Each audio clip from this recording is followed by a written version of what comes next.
Welcome to another In Wheel Time podcast, a 30-minute mini version of the In Wheel Time car show that airs live every Saturday morning, 8 to 11 a.m. Central.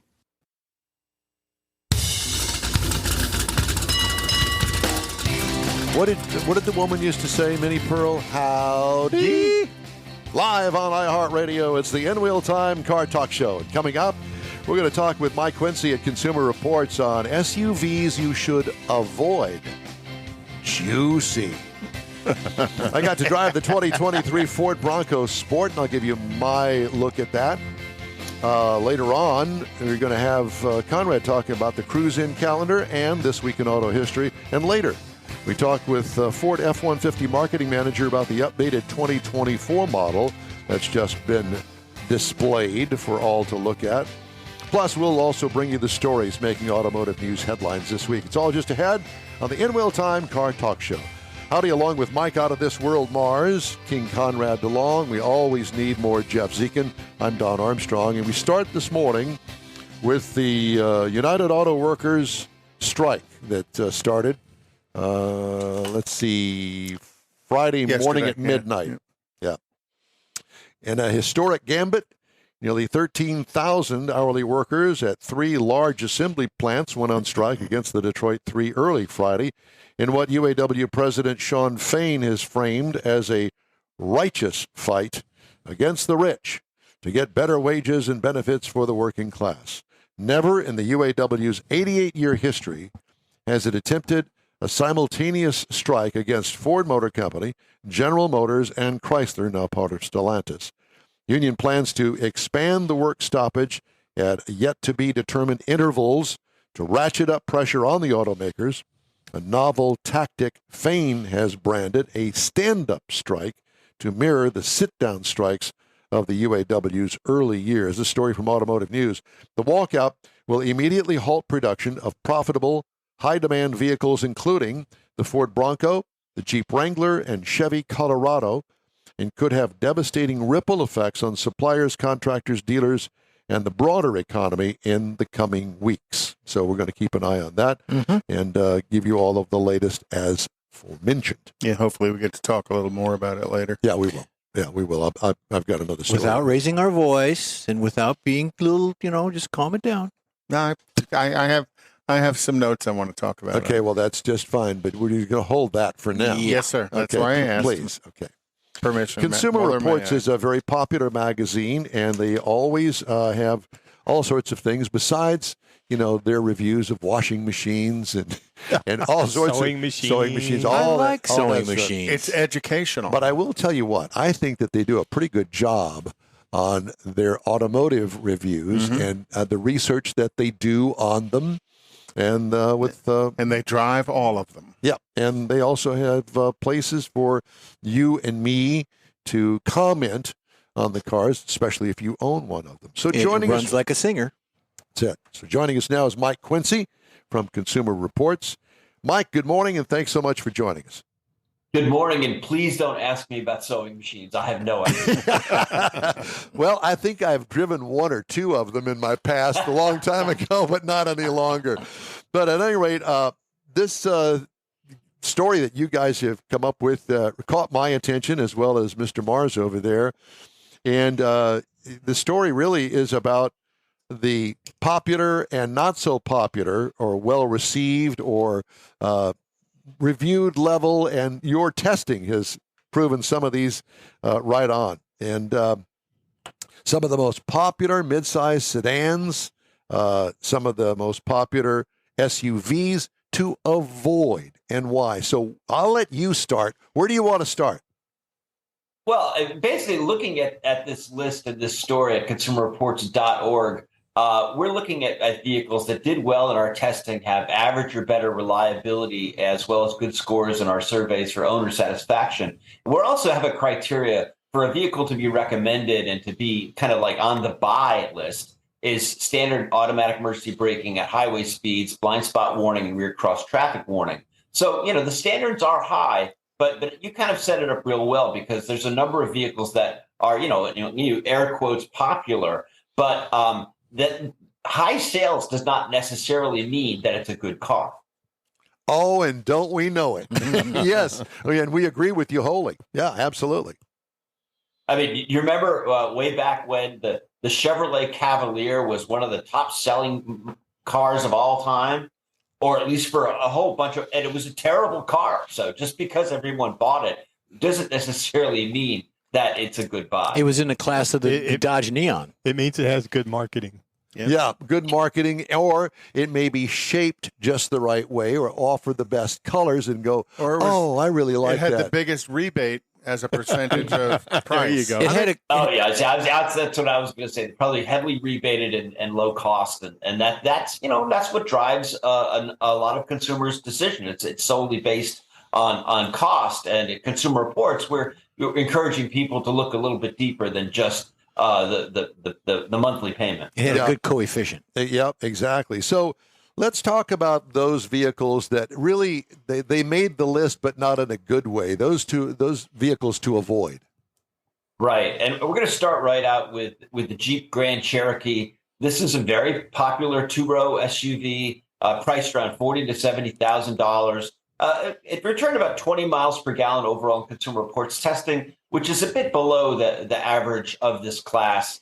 It has a decent 3.6 liter V6 engine, but in our tests, we found the stopping distances were really long. And just to remind you and your viewers and listeners, Consumer Reports has its own test track, 327 acres in Connecticut, where we can do all of these instrumented testing. And so we can look at it in comparison with other SUVs. So really, the braking distances were part of the reason that it's on the avoid list. But even more so than that is below average reliability in Consumer Reports surveys. So there are other choices out there, and we encourage people to dig a little deeper. Yeah, and one of them being over on the Ford side, and this kind of surprised me. You guys like the Ford Edge. We do. And actually, one of the things that is notable about the Edge and a number of vehicles that have decent reliability is that the components have really been kind of fleshed out. If there's been any bugs going on with the Edge, whether it's the engine, transmission, or the general vehicle architecture, Ford's probably worked out the problems by then. So with about 22 miles per gallon overall, priced between like $38,000 and $47,000, the Edge is a very decent buy. I think that there's not a big demand for this vehicle, which is too bad because it rides well. It has a roomy cabin, above average reliability. And it really, if you haven't been in an Edge in a while, because it's been around a while, you should definitely check it out. Well, I will say this, I had somebody yesterday, I got my hair cut. The lady that cuts my hair says, "Oh, I want that Chevy Blazer." Now, I don't know too many people that really say, I'll raise my hand for the new Chevy Blazer. When you think Blazer, you think back in the 70s and the 80s. Square body. This is not that. No. This is a crossover SUV, and you guys like it, and you put it under the radar, as you say. Yeah, it isn't as popular as some of the other models. It gets about 19 miles per gallon overall with the V6 engine, which is just so-so. But, listen, Chevrolet can really get it together when they feel like it. The Blazer returned above average reliability in Consumer Reports surveys, which is, a real credit to how they're building this. Easy controls, pretty easy car to live with. And yes, you're right. All of us talking right now are of the era of the Chevy Blazer being the large truck-based and two-door model with the fiberglass cap in the back that you can take off and almost make it a convertible. Yeah.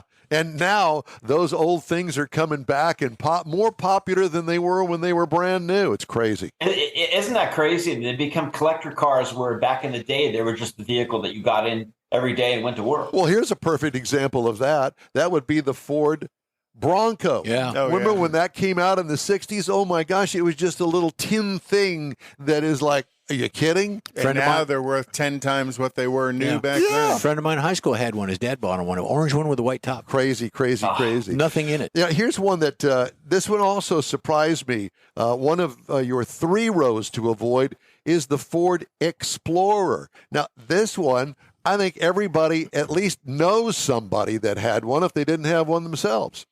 Yeah, I think back in the 90s, Ford really hit a home run with the original Explorer. It helped to build the whole SUV wave that we've been riding for over 20, 30 years or whatnot. But the current Explorer did not do well in Consumer Reports testing. About 21 miles per gallon overall, priced between about $37,000 and $56,000. We found that the Explorer got below average reliability in Consumer Reports surveys, and even more so than that, owners have reported also below average for satisfaction.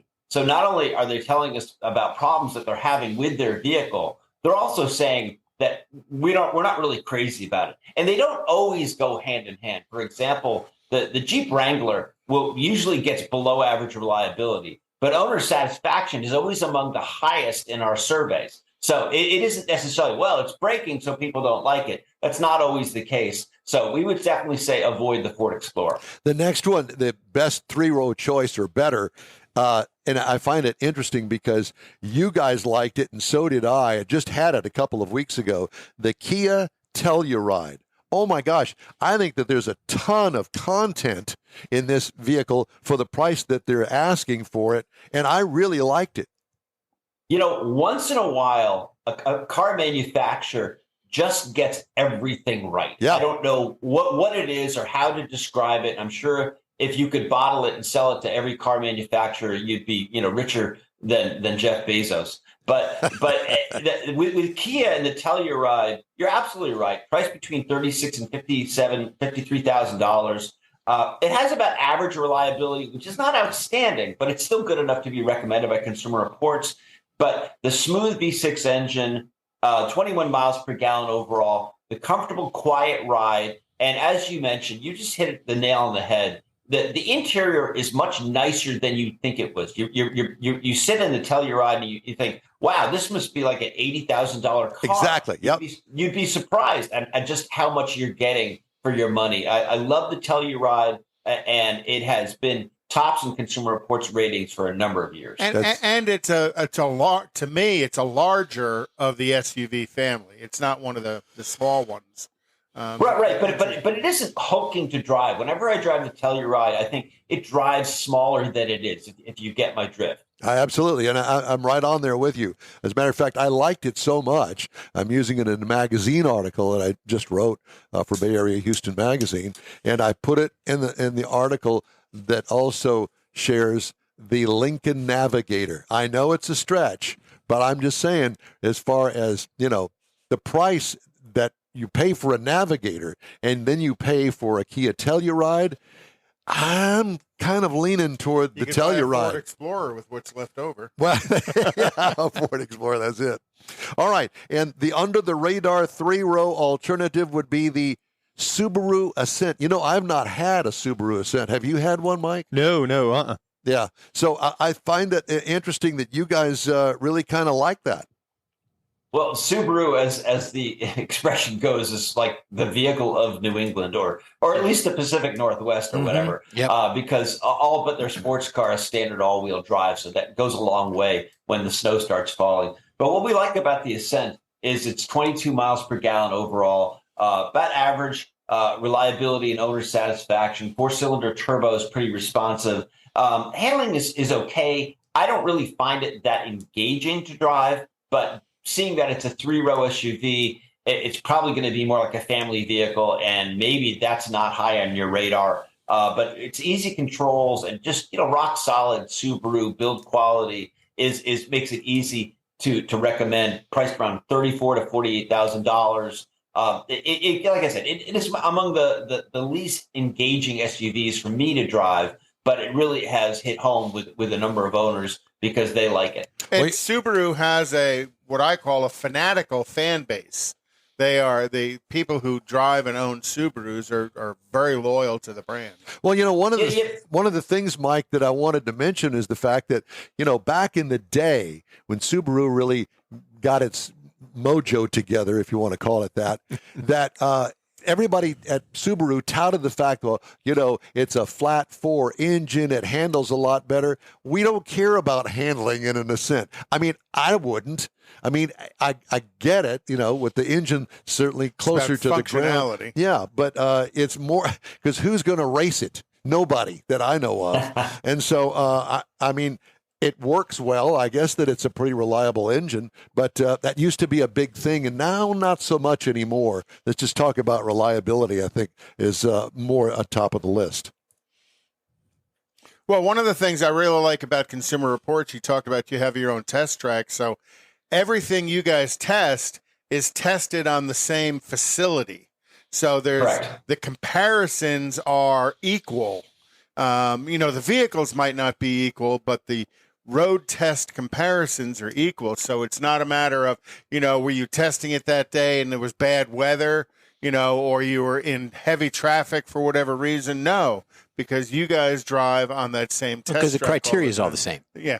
Right. We have a lot of lawyers working for Consumer Reports, and they say everything you do has to be defensible. And to make it defensible is when you're testing a group of cars, you do the acceleration runs on the same day. You do the braking tests on the same day. So all of the conditions are the same for all the cars. There's criteria for weather. If it's too cold, we won't test. If it's too hot, we won't test. If it's obviously raining, we can't do dry braking tests. So we're very dependent on the weather, but we have to make sure that the test is repeatable for every make and model. Well, and you have to pay the attorneys.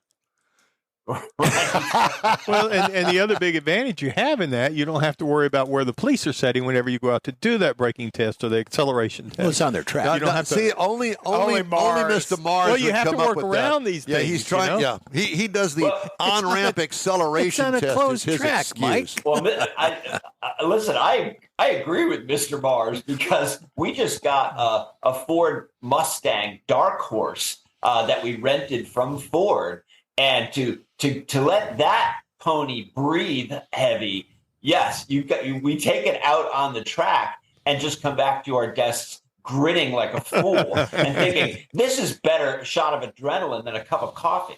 Absolutely. Well, Mike, it's great to talk to you, and we really appreciate the insight into the popular SUVs to avoid and what to buy through consumerreports.org. And we posted that on our Facebook and social media. Thanks so much. I mean, we rely on people to support Consumer Reports so we can do the work that we do. Every member, every subscriber, every person that donates to the organization allows us to keep testing and to stay independent. And we really appreciate the opportunity to talk to you guys and getting the word out. Keep on keeping on, Mike Quincy. Next week is sewing machines. Next week is sewing machines. We'll have you back. Thanks so much. I appreciate it, guys. You bet. Take care. Oh, fun. It is. Always. I need to do a good to be a substitute. Like when they go on vacation or something, Guess I need what? to go fill in You for have them. to get behind me. Okay. You got to go to Connecticut to do it. That's all right.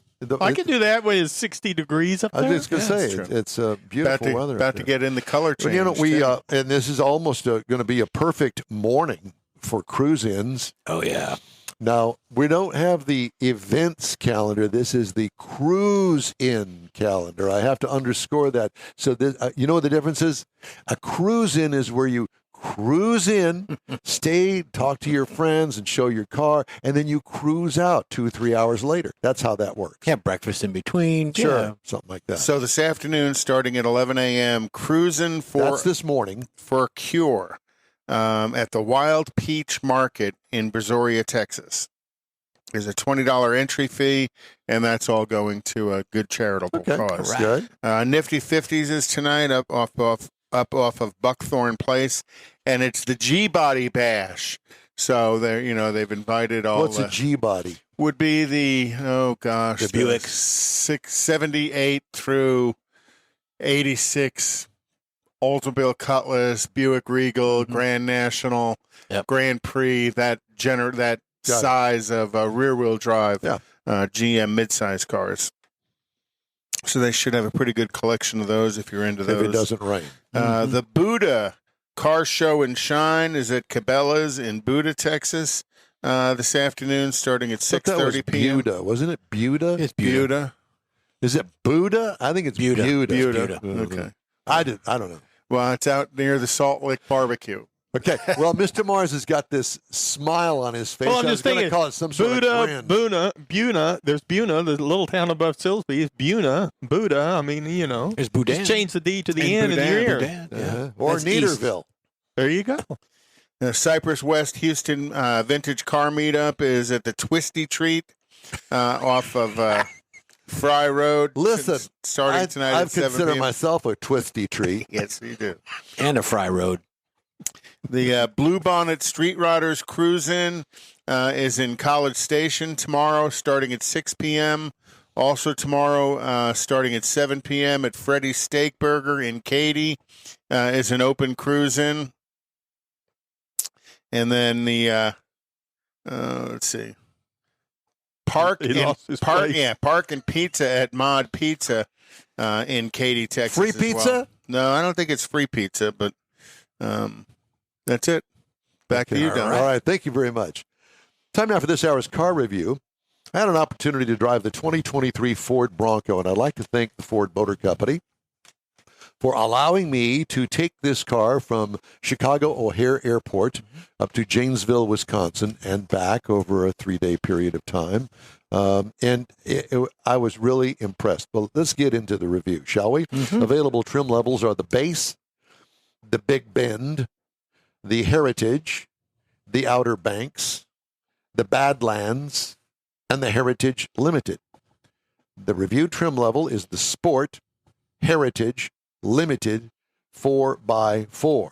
This is a small SUV. I don't know how they classify small. I would consider it a midsize, but whatever. 5 passengers, including the driver. The exterior changes from last model year, none. It was all new in 2021. This is the same platform as the Ford Escape, okay? Same platform. It's been around for a number of years. They just put a different kind of body on it. Exterior features, paint options with trim levels. Now, the one that I had was a yellow body with white wheels and white grill. It's like you, Don. It's a yellow body with gray hair and perfect pearly white teeth. Yes. And bloodshot eyes. My cousin Steve made fun. He says, "Are you kidding me? You've rolled the windows down to let people see you inside of this car pulling into my driveway?"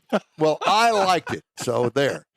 Square upright body, unique lighting like the regular Bronco has on the front end, and actually the new F-150 mods are kind of in that same pattern, and it really does look good. Attractive lighting with short rear overhang.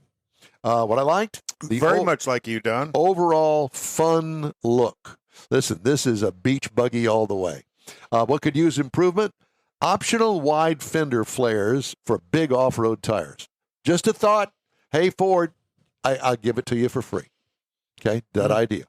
Interior highlights, sharp-looking dash with an infotainment pod and radio controls. Perfect instrument pod with configurable displays on it. Goat mode goes over any terrain, makes off-road choices easy. Interior, well, the interiors range from basic to off-road to high-end with plenty of storage throughout. Cargo trunk room, large for its class. What I liked about it, the Sync 3 infotainment system with the 8-inch touchscreen worked great. 2-liter EcoBoost 4-cylinder engine that boasts 250 horsepower and 277 pound-feet of torque through an 8-speed automatic transmission. Now, that's not a lot of horsepower, but I will tell you, the 8-speed automatic transmission keeps it in the sweet spot. Oh, yeah, and it works well. Yeah. It's not a CVT. It's a real 8-speed. Tow rating, 2,200 pounds. So you can take your little garden trailer and take it to the garden house and bring some dirt back to the house with no problem. Miles per gallon, 21 city, 26 highway for a combined of 23. I got 25.8 miles per gallon over 258.4 miles. And it was perfect. Power is fit for off-roading. And what could use improvement is nothing. I drove, obviously, on the interstate highway between Chicago O'Hare and Janesville, Wisconsin, passing a closed Belvedere assembly plant that Stellantis closed a couple of years ago.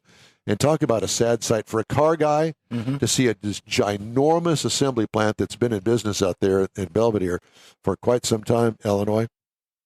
It's sad. No cars in the parking lot. Well, you said you also went to Janesville, which GM shut down the truck. Not only did they shut it down, but they bulldozed Leveled it. Leveled it. Raised anyway, it. Ride and handling. I did not take it off-road. I would have liked to, and I think it would do well off-road, actually. Nice cross between city and off-road in the handling department. What could use improvement, just going to throw it out there, but it jacks the price up, adjustability in the suspension, but and it has that, what I'll call that familiar look to the other Bronco. Yes, it does. You could tell that they are quasi sister. And you've vehicles. suggested the suspension on other vehicles that you I have, too, and so because it's out there and they can it needs make to be it done. But then that jacks the price up too It's much. very expensive. Yeah, to do. And so I don't know, for that mode to get into that sort of stuff, I don't know if it's worth that. Pricing, base trim price, $44,655. Prices tested, $46,250. They're the base model price. You can get into one for $29,215. And it's a 2-row only. It's a 2-row. Yeah, 2-row seating. Yep. Competitors, the Mazda CX-50 starts at $27,550. The Honda CR-V starts at $29,500, and the Subaru Outback starts at $23,995.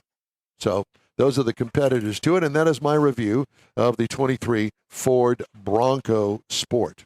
So I enjoyed it. Thanks again to Ford for allowing me to drive it up to Wisconsin.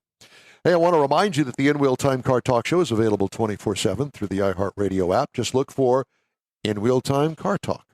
We also video stream on Facebook, YouTube, and InWheelTime.com, and podcasts are available on over a dozen of the most popular podcast outlets available in the world.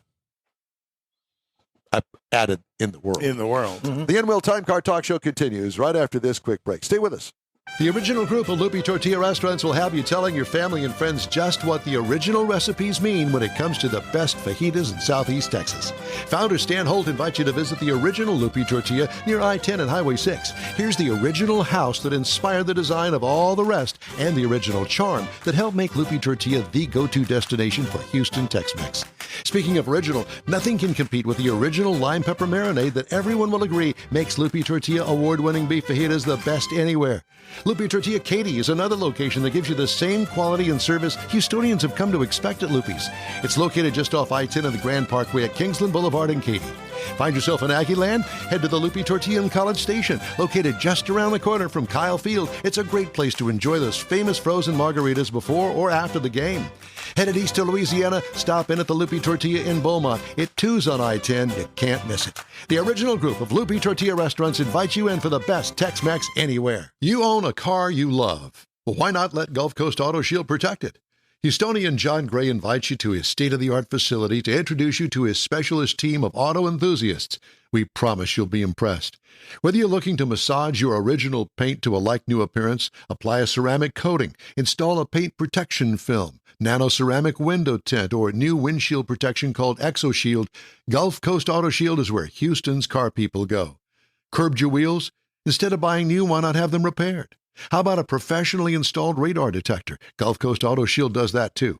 Get a peek inside the shop and look at the services offered by getting online and heading to gcautoshield.com. Better yet, stop by their facility at 11275 South Sam Houston Tollway, just south of the Southwest Freeway, and get a personal tour. Gulf Coast Auto Shield is your place to go for all things exterior.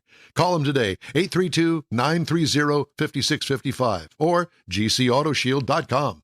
The award-winning In-Wheel Time Car Talk Show is available on the most popular podcast channels out there in 30-minute episodes. We realize our 3-hour live show can be difficult to catch in its entirety, so now you can listen every day to a convenient, fresh 30-minute episode. Check us out on Apple Podcasts, Spotify, Google Podcasts, Amazon Music, and Audible, along with a dozen more. In-Wheel Time has the most informative automotive guest interviews and new car reviews, along with popular features including Conrad's Car Clinic and This Week in Auto History, along with automotive news headlines. Our live broadcast airs every Saturday, 8 to 11 Central on InWheelTime.com, the iHeart app, and on YouTube. Be sure to say hello when we're broadcasting from the Tailpipes and Tacos Cruise In, Autorama, and the Houston Auto Show, among others. Now, it's easier than ever to hear about all things automotive all week long. You're invited to join fellow car enthusiasts in becoming part of the ever-growing In-Wheel Time Car Talk family. Don't forget those 30-minute podcast episodes on your favorite podcast channel. That's it for this podcast episode of the In Wheel Time Car Show. I'm Don Armstrong, inviting you to join us for our live show every Saturday morning, 8 to 11 a.m. Central on Facebook, YouTube, Twitch, and our InWheelTime.com website. Podcasts are available on Apple Podcast, Spotify, Stitcher, iHeart Podcast, Podcast Addict, TuneIn, Pandora,